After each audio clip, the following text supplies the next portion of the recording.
Si je suis obligé d'accélérer pour qu'on puisse finir le tour de table et être dans les temps pour tout le monde. Je vais commencer avec vous, Gauthier Boucher, et puis on ira chez Alain Vélo et on terminera avec Maxime Béancin pour la France Insoumise. Oui, et bien naturellement, concernant l'Europe de la défense, c'est une idée dans laquelle nous ne nous retrouvons absolument pas. Nous considérons cela comme une chimère.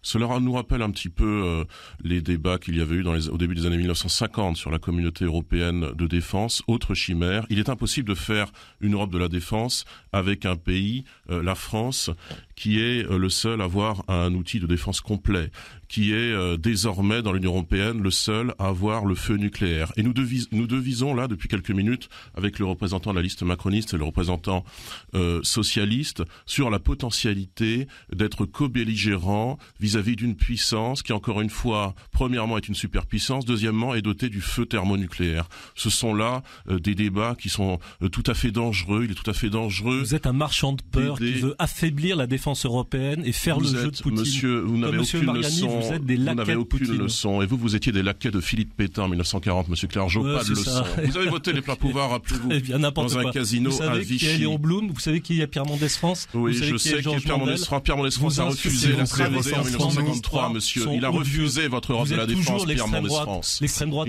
S'il vous plaît, messieurs, il nous reste 5 minutes.